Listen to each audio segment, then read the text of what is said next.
হুজুরকে তার গুরুত্বপূর্ণ বক্তব্য দেওয়ার জন্য অনুরোধ করছি। বাম পাশে ছায়ার মধ্যে যে ভাইরা আছেন বসে গেলে ভালো হয়, সৌন্দর্য লক্ষ্য হয়।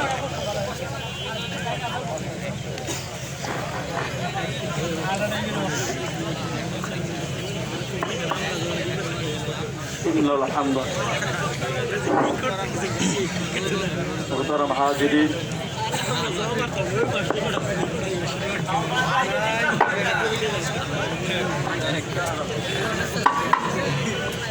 মোহতারাম হাজিরিন,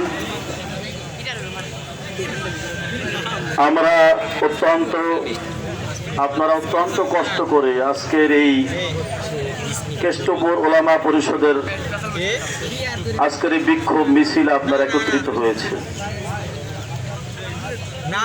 মোহতারাম হাজিরিন, আমাদের সকলেরই এই বিষয়টা এখন মোটামুটি আমরা সকলেই অবগত আছি।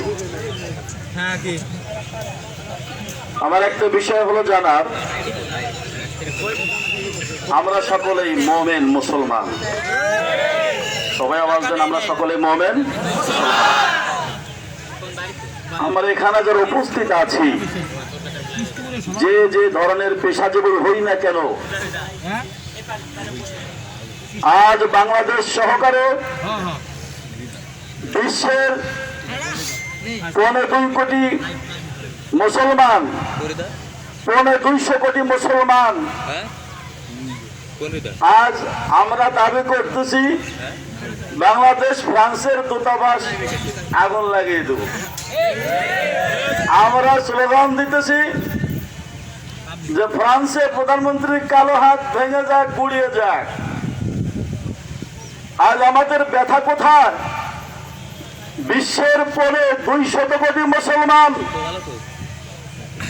ফ্রান্স এবং এর আনুষঙ্গিক যারা নবীর ইজ্জতের উপরে তোমরা আঘাত করেছে, আমার মনে হয় তোমরা নবীর ইজ্জতের উপরে আঘাত করো নাই। 200 কোটি মুসলমানের কলিজার ভিতরে আগুন লাগিয়ে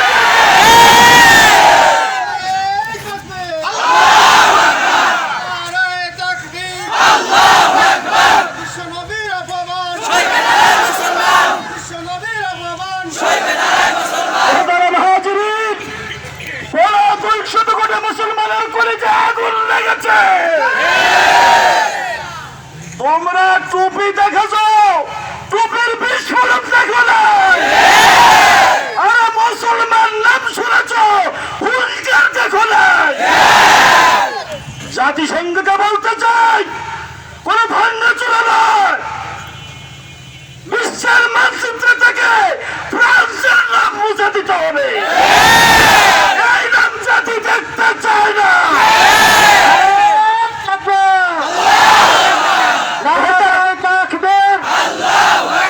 ফ্রান্সের বিরুদ্ধে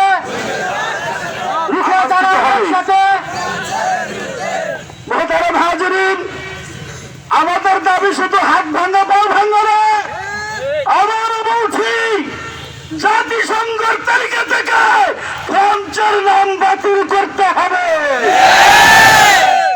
যদি না করা হয়, যদি ক্ষমা না চায়, নবীর ইজ্জতের জন্য কলিজায় যে আগুন লেগেছে, নবীর ইজ্জত রক্ষার জন্য ইনশাআল্লাহ আমরা সকলেই জীবন দিয়েতে হইল নবীর ইজ্জত রক্ষা।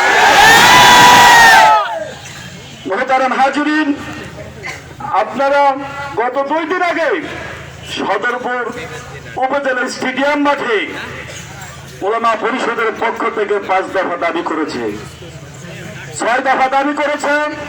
আপনারা সকলেই অবগত আছেন। আমি এই ওলামা পরিষদের পক্ষ থেকে আমি এই 6 দফা দাবির সঙ্গে একমত পোষণ করছি।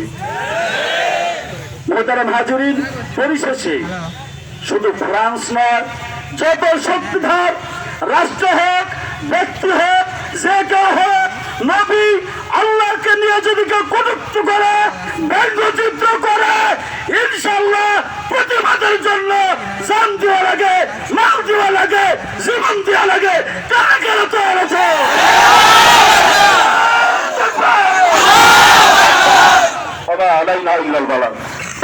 জি আলহামদুলিল্লাহ।